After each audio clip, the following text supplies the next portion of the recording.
बात है 1799 की। अमेरिका के सबसे पावरफुल आदमी जॉर्ज वॉशिंगटन, जिसने ब्रिटिश एम्पायर को हराया था, उनके गले की खराश से डेथ हो गई। लेकिन असल में वो डिजीज से नहीं मरे, बल्कि उनकी डेथ हुई डॉक्टर के इलाज से। जी हाँ, सही सुना आपने। क्या हुआ था उस दिन? जॉर्ज वॉशिंगटन को थोड़ा सा गला खराब था, लेकिन डॉक्टर्स ने कहा सर आपका ब्लड खराब है, डिफ्यूज करना होगा। और फिर शुरू हुआ टॉर्चर। पहले 1 पाइंट खून निकाला, फिर दूसरा, फिर तीसरा। 21 घंटे में टोटल 5 पाइंट ब्लड निकाल दिया। उनकी हालत खराब होती गई और उन्होंने फाइनली दम तोड़ दिया। उस टाइम डॉक्टर्स को यही इलाज मालूम था। बुखार है, पेट दर्द है, हेडेक है, ब्लड लेटिंग करो, यानी कि ब्लड बॉडी में से निकालो। मेडिकल कॉलेज में भी यही सिखाया जाता था कि बॉडी में 4 ह्यूमर है, blood, phlegm, yellow bile and black bile, और बस इन्हें बैलेंस करना है एक्सट्रीम मेथड से। लेकिन उस ट्रेजेडी के 3 साल बाद एक जर्मन डॉक्टर सैमुअल हैनमैन ने कहा ये सब बकवास है, मैं एक नया तरीका बनाऊंगा, और वहां से जन्म हुआ होम्योपैथी का।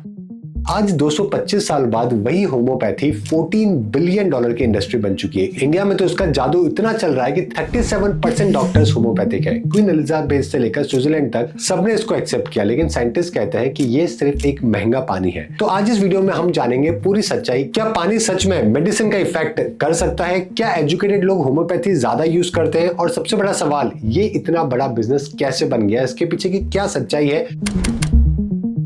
देखिए, 17वीं सेंचुरी में मेडिकल कॉलेजेस जो है उनको आपको इमेजिन करना होगा।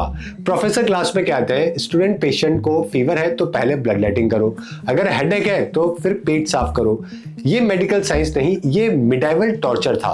मोजार्ट की भी डेथ ब्लड लेटिंग से हुई थी। लॉर्ड बायरन्स, फेमस पोएट, उनकी भी सेम कहानी। इन सब फेमस पर्सन की जो डेथ है वो डॉक्टर्स के ट्रीटमेंट से हुई है, किसी भी डिजीज से नहीं। सैमुअल ने ये सब देखा। वो क्वालिफाइड डॉक्टर थे, लैटिन और ग्रीक जानते थे, मेडिकल बुक्स ट्रांसलेट करते थे, लेकिन जब उन्होंने देखा कि उनकी प्रैक्टिस में पेशेंट जो है वो खराब से खराब होते जा रहे हैं, तो उन्होंने उस मेडिकल प्रैक्टिस को ही बंद कर दी। 1790 में सैमुअल एक मेडिकल बुक ट्रांसलेट कर रहे थे, उसका नाम था क्यूलिन मैटेरिया मेडिका। उसमें लिखा था कि चिंकोना बाग मलेरिया क्योर करती है because of its bitter taste. ये पढ़ के सैमुअल को गुस्सा आया। उसने कहा कि इससे भी कुछ बेटर है जो कि दुनिया में ट्रीटमेंट करने के लिए हो सकता है। नीम का भी बहुत बिटर टेस्ट होता है और भी बहुत सारी चीजों की बिटर टेस्ट होता है, तो क्या ये सारे के सारे मलेरिया क्योर कर सकती है? हालांकि बहुत ही क्यूरियोसिटी थी उनको ये जानने में। उन्होंने डिसाइड किया कि क्यों ना इसका एक्सपेरिमेंट किया जाए। उन्होंने हेल्दी कंडीशन में चिंकोना बाग खाई। 2-3 दिन बाद में शॉकिंग रिजल्ट था। मलेरिया जैसे सिम्टम्स डेवलप हो गए, जैसे कि फीवर होना, चिल होना, वीकनेस होना। उस मोमेंट पे उन्होंने एक आइडिया आया, जो चीज हेल्दी पर्सन में सिम्टम प्रोड्यूस करती है वही डाइल्यूट फॉर्म में सिक पर्सन को क्योर भी कर सकती है। इसे कहते हैं लाइक कर्स लाइक। मतलब अनियन खाने से आंखों में पानी आता है, तो डाइल्यूट अनियन से वाटर आइज क्योर हो सकती है। बी स्टिंग से स्वेलिंग होती है, तो डाइल्यूटेड बी वेनम से स्वेलिंग को क्योर किया जा सकता है। सैमुअल ने सोचा ये तो कंप्लीट अपोजिट अप्रोच है करंट मेडिसिन से। करंट मेडिसिन कहती है कि सिम्टम्स को अपोज करो। फीवर है तो फीवर को रिड्यूस करो, ठीक है। डायरिया है तो एंटी डायरियल लो, बैक्टीरिया की प्रॉब्लम है तो एंटी बैक्टीरियल लो। लेकिन वो कहते थे कि सिम्टम प्रोड्यूस करने वाली चीजों को अगर डाइल्यूट कर दिया जाए तो फिर उसको बेटर बनाया जा सकता है। और वहीं से ही दोस्तों मेडिकल हिस्ट्री की सबसे कंट्रोवर्शियल जर्नी स्टार्ट होती है। और अब इसके अंदर और बड़ा ट्विस्ट है जो कि आने वाला था। अब आता है सबसे बड़ा माइंड ब्लोइंग पार्ट। सैमुअल का नेक्स्ट प्रिंसिपल था डाइल्यूशन। उसने कहा कि मटेरियल डोज डेंजरस है, स्पिरिचुअल डोज जो है वो हीलिंग है। इसका मतलब क्या हुआ? देखो, ओरिजिनल मेडिसिन की 1 ड्रॉप लेकर 99 ड्रॉप्स पानी में मिलाता था, फिर 1 मिनट तक उसको शेकिंग करो, जिसे सक्सेशन कहते हैं। ये बन गया 1C पोटेंसी, मतलब 1 in 100 डाइल्यूशन। फिर इसमें से 1 ड्रॉप दोबारा निकालो 99 ड्रॉप के साथ में, फिर वापस से मिला दो, फिर उसको शेक करो, वो बन गया 2C पोटेंसी, यानी कि 1 in 10,000 डाइल्यूशन। प्रोसेस कंटिन्यू होता रहता है और फाइनली अगर मान लीजिए अगर आपको 30C पोटेंसी, मतलब अगर आपको कोई मेडिसिन लेनी है तो आपको ये देखना पड़ेगा कि 1 divided by 10 followed by 60 zeros। ये नंबर यूनिवर्स में टोटल एटम की काउंट से भी ज्यादा है। रियल एग्जांपल देता हूं, होम्योपैथी शॉप पे जाओ, 30C पोटेंसी का मेडिसिन मांगो। 30C पोटेंसी ओरिजिनल सब्सटेंस का 1 मॉलिक्यूल पाने के लिए तुम्हें एंटायर अटलांटिक ओशन जितना मेडिसिन पीना पड़ेगा। बट सैमुअल का क्लेम कुछ और ही था। उसने कहा water has memory, succession creates spiritual dynamism, higher potency means higher power. मतलब ज्यादा डाइल्यूट मेडिसिन ज्यादा पावरफुल होती है। थिंक लॉजिकली, अगर मैं पॉइजन को पानी में मिक्स करता जाऊं तो क्या ज्यादा डेंजरस हो जाएगा? कॉमन सेंस कहती है कि बिल्कुल भी नहीं, लेकिन होम्योपैथी कहती है बिल्कुल हाँ। जितना ज्यादा आप उसको डाइल्यूट करते जाओगे उतना ही पावरफुल होगा। 1988 में स्विट्जरलैंड में एक साइंटिस्ट डॉक्टर जैक ने नेचर जर्नल में एक पेपर पब्लिश किया, water memory exist. Overnight sensation बन गए, मीडिया में हाईलाइट्स हो गई कि साइंस प्रूव्स होम्योपैथी राइट। ये इतनी बड़ी हेडलाइन थी उस जमाने में, और ये बहुत पुरानी बात नहीं कर रहा हूं मैं, 35-40 साल पुरानी बात कर रहा हूं। अपने आप में बहुत बड़ा स्टेटमेंट था। लेकिन जब इंडिपेंडेंट लैब्स में सेम एक्सपेरिमेंट रिपीट किया गया तो कंप्लीट फेलियर हो गया। रिजल्ट जो है वो रिप्रोड्यूस नहीं हो पाए, है ना। और जैक का करियर जो है वो वहीं पे डिस्ट्रॉय हो गया। साइंटिफिक कम्युनिटी ने इसे रिजेक्ट कर दिया, लेकिन होम्योपैथी सपोर्टर्स ने उसे मार्टियर बना दिया। आज भी ये कंट्रोवर्सी चल रही है। स्विस गवर्नमेंट होम्योपैथी को इंश्योरेंस कवर देती है। जर्मन की फार्माज में ओपनली जो है वो आपको होम्योपैथी मिलती है। बट सम यूरोप में अगर कैंसर पेशेंट सिर्फ होम्योपैथी पे रिलाई करते हैं तो लीगल केस भी उनके ऊपर फाइल हो जाता है बिकॉज ऑफ द नेग्लिजेंस। एक तरफ गवर्नमेंट सपोर्ट करती है, दूसरी तरफ साइंटिफिक जो है वो उसको रिजेक्शन मिलते हैं। पब्लिक बड़ी कंफ्यूज है, किसका बिलीव करना चाहिए। 1830 में यूरोप में जो है वो कॉलेरा एक तरीके से एपिडेमिक बन गया था। थाउजेंड्स ऑफ पीपल जो है वहां पे मर रहे थे। एलोपैथिक हॉस्पिटल में डेथ रेट 50 से 60% था, लेकिन होम्योपैथिक हॉस्पिटल में मोर्टेलिटी रेट सिर्फ 10 से 15% थी। मीडिया में हेडलाइन थी कि होम्योपैथी सेव्स लाइफ, लेकिन असल रीजन क्या था? सिंपल, होम्योपैथी कुछ स्पेशल नहीं कर रहा था।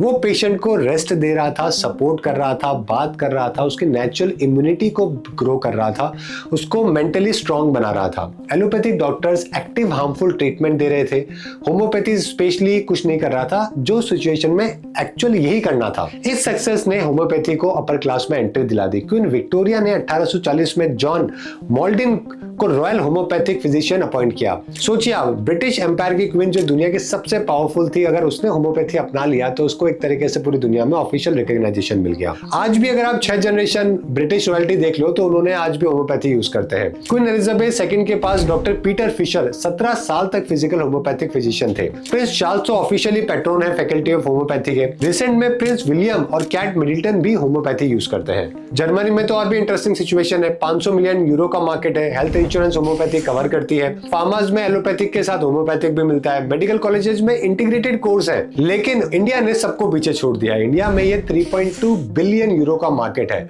जो कि 25% से आगे बढ़ रहा है। 37% प्रैक्टिशनर्स डॉक्टर हमारे देश में है, और आयुष मंत्रालय बनाए जिसमें ए आयुर्वेदा और एच जो है वो होम्योपैथी है, जिसको सरकार प्रमोट करती है। इंडिया में टोटल 3 लाख जो है वो रजिस्टर्ड होम्योपैथिक डॉक्टर है। कंपेयर करो, यूके में सिर्फ 1500 है। पॉपुलेशन वाइज कैलकुलेट करोगे तो इंडिया में होम्योपैथी की डेंसिटी सबसे ज्यादा है डॉक्टर्स की। सक्सेस स्टोरी या मान लो या फिर मार्केटिंग गिमिक, डाटा बड़ा कंफ्यूजिंग है, बहुत ज्यादा पॉपुलैरिटी है, लेकिन साइंटिफिक स्केप्टिज्म यानी कि डाउट आज भी सबके मन में है।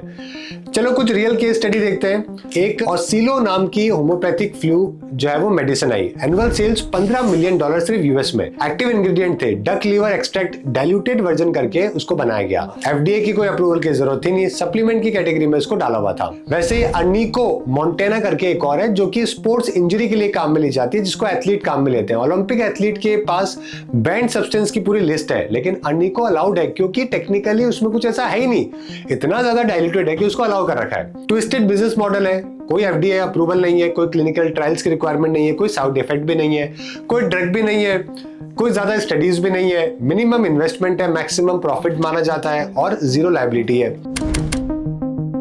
साइंटिस्ट ने 200 से ज्यादा स्टडीज करी होम्योपैथी पे। रिजल्ट क्या रहा? बिल्कुल मिक्स रहा। लेकिन doctor Edzard university of Exeter ने सबसे कॉम्प्रिहेंसिव एनालिसिस किया, 150 प्लस स्टडीज रिव्यू किए।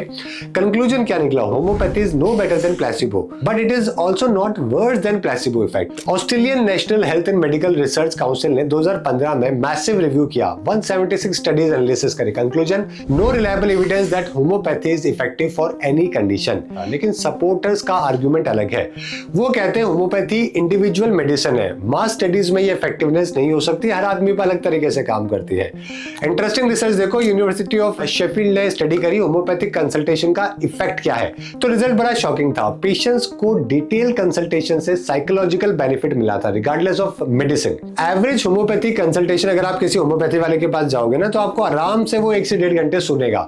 आपकी डाइट कैसी है, आपका काम कैसा है, आप कैसे बैठते हो, कितना काम करते हो, क्या खाते हो, क्या पीते हो, सारी जानकारी लेगा। वहीं अगर आप एलोपैथिक वाले के पास जाओगे ना, तो हार्डली आपको 3 मिनट देगा वो। तो पेशेंट की complete life history, emotional state childhood trauma, family relationship, ये सब जानने के बाद में आपको जो है काफी रिलीफ मिलता है। Doctor David Glasgow homeopathy hospital वो कहते हैं मे बी मेडिसिन जो है वो इतना काम नहीं करती, लेकिन जो हीलिंग इन्वायरमेंट जो मिलता है ना वो डेफिनेटली बहुत काम करता है। रियल फिनोमिना देखो, अपर रेस्पिरेटरी ट्रैक इन्फेक्शन में होम्योपैथी 85% सक्सेस रेट क्लेम करती है। साइंटिफिक ट्रूथ है, these infection anyways resolve in 7 to 10 days naturally. Credit homeopathy को मिल जाता है। आर्थराइटिस केस स्टडी इंटरेस्टिंग है। क्रॉनिक पेन में साइकोलॉजिकल कंपोनेंट बहुत स्ट्रांग होता है। अगर आपको केयर मिलती है, अटेंशन मिलती है, लाइफस्टाइल एडवाइस मिलती है, तो आपका जो पेन है ना वो धीरे धीरे खुद ही रिड्यूस होने लगता है। बट लेकिन इसका एक डार्क साइड भी है। अगर पेशेंट वैक्सीनेशन डिले करते हैं, बच्चों में होम्योपैथी प्रेफर करते हैं, तो 2017 में इटली में ये हुआ। 7 साल की एक बच्ची थी, उसकी डेथ हो गई क्योंकि उसके पेरेंट ने एंटीबायोटिक रिजेक्ट किया और उसको होम्योपैथी दिला दी। ये केसेस ने यूरोपियन गवर्नमेंट को बहुत ही स्ट्रिक्ट एक्शन लेने पे मजबूर किया। वार्निंग लेबल्स मैंडेटरी कर दिए गए, सीरियस कंडीशन के लिए डिस्क्लेमर तक लगाने पड़े। मेडिकल वर्ल्ड स्लोली रियलाइज कर रहा है कि पेशेंट केयर सिर्फ केमिस्ट्री से नहीं होता। जर्मन का मॉडल देखो, होम्योपैथी रेगुलेटेड है फार्मास्यूटिकल ड्रग की तरह। डॉक्टर्स के पास दोनों सिस्टम है, दोनों ट्रेनिंग है, क्लियर इंफॉर्मेशन है कि क्या किससे क्या एक्सपेक्टेशन है जो कि रखनी है। यूनिवर्सिटी ऑफ ज़ुरिक की डॉक्टर है क्लॉडिया, उन्होंने रिसर्च में एक ग्राउंड ब्रेकिंग स्टडी करी। 8000 पेशेंट पे रिसर्च किया। कंक्लूजन, इंटीग्रेटिव मेडिसिन अप्रोच जो है वो बेस्ट रिजल्ट देती है।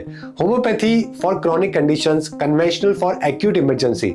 पेशेंट सेटिस्फैक्शन हाईएस्ट है, ट्रीटमेंट आउटकम जो है वो इंप्रूव हो जाता है। हमारे यहाँ पे भी all India institute of medical science ने 2020 में इंटीग्रेटिव मेडिसिन डिपार्टमेंट स्टार्ट किया। एलोपैथी डॉक्टर्स को आयुष ट्रेनिंग देते हैं, आयुष डॉक्टर्स को मॉडर्न डायग्नोस्टिक ट्रेनिंग देते हैं। सक्सेस जो मैट्रिक्स है वो चेंज हो रहा है। सिर्फ डिजीज क्योर करना इनफ नहीं है, patient satisfaction score, quality of life improvement, reduction in medical dependency, cost effectiveness, ये सब एक नए पैरामीटर बन चुके हैं। तो फ्यूचर में जो है वो पर्सनलाइज्ड मेडिसिन एरा है जो कि आने वाला है, जिसमें आपकी साइकोलॉजी, लाइफस्टाइल, कल्चर, इन सबको कंबाइन करके आपको ट्रीटमेंट दिया जाएगा। होम्योपैथी का जो कंसल्टेशन है ना, इसका भी अपने आप में फाउंडेशन बहुत ही स्ट्रांग है। बिजनेस एंगल देखो तो मेडिकल टूरिज्म 2025 तक $180 बिलियन तक का मार्केट होगा। इंडिया उसमें 20% शेयर होगा। इंटीग्रेट अप्रोच जो है वो बहुत ही कंपेटिटिव एडवांटेज दे सकता है इंटरनेशनल पेशेंट्स को। WHO ने रिसेंट गाइडलाइंस दी है, ट्रेडिशनल और कंप्लीमेंट्री मेडिसिन को मेन स्ट्रीम हेल्थ केयर में इंटीग्रेट करना है, लेकिन साइंटिफिक एविडेंस के साथ में। जॉन हॉपकिंस हॉस्पिटल बहुत ही प्रेस्टीजियस इंस्टीट्यूट माना जाता है, उसने भी इंटीग्रेटिव मेडिसिन डिपार्टमेंट है। हार्वर्ड मेडिकल स्कूल में भी कोर्सेज स्टार्ट हुए हैं। चेंज का टाइम आ चुका है। प्योर रिजेक्शन या प्योर ब्लाइंड एक्सेप्टेंस दोनों एक्सट्रीम गलत है। एविडेंस बेस्ड इंटीग्रेटेड हमें करने की जरूरत है। तो साइकोलॉजी इसके पीछे क्या है, क्यों लोग उसको यूज करते हैं, हमें यह भी समझना जरूरी है। देखिए, ह्यूमन साइकोलॉजी जो है वो अपने आप में बड़ा कॉम्प्लेक्स है। लॉजिक से ज्यादा लोग जो है वो इमोशन पे ड्राइव करते हैं अपने डिसीजंस को। डिटेल कंसल्टेशन जो है आपको जो साइकोलॉजिकल इंपैक्ट देती है वो आपको बड़ा बेनिफिट करती है। अगर आप एलोपैथी वाले पे जाओगे 2-3 मिनट में देख के सुनेगा भी नहीं और आपको दवा लिख के दे देगा।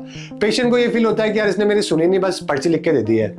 होम्योपैथी डॉक्टर आराम से 1 घंटा 1.5 घंटा आपके सुनते हैं, पूरी स्टोरी सुनते हैं, इमोशनल सपोर्ट देते हैं, आपके लाइफस्टाइल चेंज करने की एडवाइस देते हैं। आपसे तो एलोपैथी में डॉक्टर ये पूछता भी नहीं कि आपकी जिंदगी में क्या चल रहा है। तो ये एक बहुत बड़ा बेनिफिट मिलता है, आपको केयर मिलती है। साथ में अथॉरिटी बायसनेस भी देखने को मिलती है। व्हाइट कोट होगा, मेडिकल डिग्री है, कॉन्फिडेंट एक्सप्लेनेशन है, ये सब पेशेंट को जो है वो काफी कन्विंस कर देते हैं। वैसे ही अगर आप देखोगे तो नेचर के पास में लोगों को हमेशा सेफ फील होता है और हमेशा होम्योपैथी नेचर की बात करती है, इसलिए भी लोग जो है उसके पास में जाते हैं। इसके अलावा एक संक कॉस्ट फैलेसी भी रोल प्ले करती है। एक बार होम्योपैथी स्टार्ट कर दिया तो लोगों को लगता है चलो नुकसान तो नहीं पहुंचा रही है, इसको कंटिन्यू करते हैं, क्यों बीच में बंद करना।